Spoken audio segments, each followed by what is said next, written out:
Hello guys আসসালামু আলাইকুম welcome back to my channel Indian army wife. আপনারা সবাই কেমন আছেন? আশা করি আল্লাহর রহমতে আপনারা সবাই ভালো আছেন।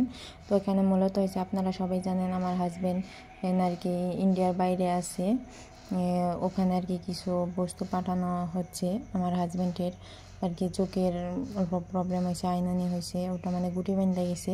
সেই জন্য আমার হাজবেন্ডের জন্য কিছু ওষুধ, কয়টা কলম, তারপরে একটা ছোটো আয়না, এইগুলো আর কি মূলত আমার হাজবেন্ডের জন্য পাঠানো হইতেছে। আমার হাজবেন্ড সাউথ সুদান আছে, আউট কান্ট্রিতে আছে।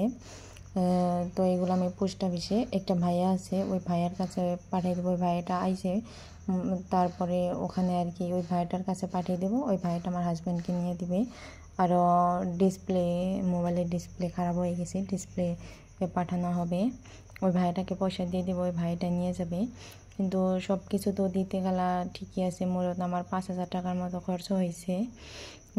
কিন্তু ভাইটা এমনভাবে কাজ করছে মানে আর কি এই ওষুধগুলো মানে আর কি সুন্দর করে একটা বক্সের ভিতরে আমি ভরে দিয়েছিলাম। তো ওইটা ক্লিপ নেওয়া হয় নাই, কারণ বিকেল হয়ে যাচ্ছিলো, পোস্ট অফিস বন্ধ করে দিছে। তার জন্য আমি ওইগুলা খাইছিলাম আমার আব্বার কাছে। তো আমার আব্বাই পরের দিনকে ওইগুলো মানে একটা আমি বাক্সের ভিতরে ভরে সুন্দর করে দিয়েছিলাম, ওই ক্লিপটা নেওয়া হয় নাই কে। তো এই দেখুন আমার ডিসপ্লে নিয়ে গেছিলো, ডিসপ্লেটা খারাপ করে দিছে। এখানে ওষুধ সব খারাপ হয়ে গেছে, ভিজে নষ্ট করেছে, ওষুধগুলো পুরাই পড়ে গেছে। আর এই যে দেখুন ওষুধগুলো পুরো আদা আদা হয়ে আছে। কিন্তু ওই ভাইয়াটা এই ভিডিওটা দেখে নাই, কিন্তু জানি দেখবেন, আমার ভাষা বুঝবে না, কিন্তু এইরকম করাটা ভালো হয় নাই। তো ভাইয়া আপনি যদি না নিতে পারতেন, আপনি মানা করে দিতেন, হ্যাঁ আমি নিতে পারবো না। তবুও মানুষের মানে এইরকম করাটা ঠিক না, উচিত না। আপনি আমাদের পরে পয়সাগুলো ঘুরিয়ে দিন। আপনি ডিসপ্লে এটাও আর কি ডুপ্লিকেট ডিসপ্লে নিয়ে দিছেন, তারপরে টেম্পার গ্লাসটা ভেঙে চুরমার করে ওইগুলো নিয়ে দিয়েছেন, ওষুধপাতি মানে পুরাই খারাপ করে নিয়ে গেছেন।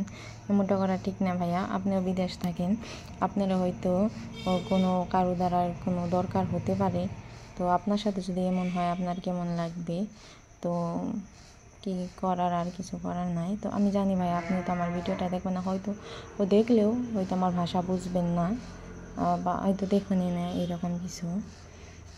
তো কি করান যাবে, আর কিছু করার নাই। তো আমার তো ক্ষতি হইলই। তারপরে আবারও আমি ডিসপ্লে আবারও কিনে দিছি। তো আমার দুবারা খরচ হইল। আমার হাজব্যান্ড যেখানে থেকে ওখানে স্মার্ট জেল কলম পাওয়া যায় না। আমার হাজব্যান্ড স্মার্ট জেল কলম দিয়ে লিখতে পছন্দ করে, ভালোবাসে। তো সেই জন্য আর কি মূলত স্মার্ট জেল কলম কিনে দেওয়া, না হলে হয়তো অন্য আরও দামি কলম কিনে দিতে পারতাম, কিন্তু আমার হাজব্যান্ড লিখতে ভালোবাসে না, তার জন্য আমি এই কলম কিনে দিছি। আরেকটা কাহিনী হয়েছে কি জানেন, আমার হাজব্যান্ডের জন্য আমি স্মার্ট জেল কলম 7টা কিনে দিয়েছিলাম। ওই ভাইটা আমার হাজব্যান্ডকে নিয়ে দিয়েছে 4টা। তাহলে 3টা কলমের দাম 6 টাকা করে হলে কত টাকা হয়? 18 টাকা কলমের দাম। ভাইয়া আপনি তো অনেক দরমাহা পান, হয়তো যেখানে গিয়েছেন লাখ টাকার উপরে দরমাহা পান। তো 18 টাকার কলম নিয়ে আপনি, এটা খুবই খারাপ কাম হয়েছে ভাই, আমি না বলতে পারলাম না। আপনার যদি কলমটার খুবই দরকার ছিল, আপনি আমার হাজব্যান্ডের কাছ থেকে খুঁজে বা চেয়ে নিতে পারতেন, অবশ্যই আমার হাজব্যান্ড দিত। জানি না আপনি কিসের জন্য আমার ভিডিওটা যদি ভালো লাগে তাহলে আপনারা অবশ্যই like, comment, share and subscribe করে আমার পাশে থাকবেন। সবাই ভালো থাকবেন। আল্লাহ হাফিজ।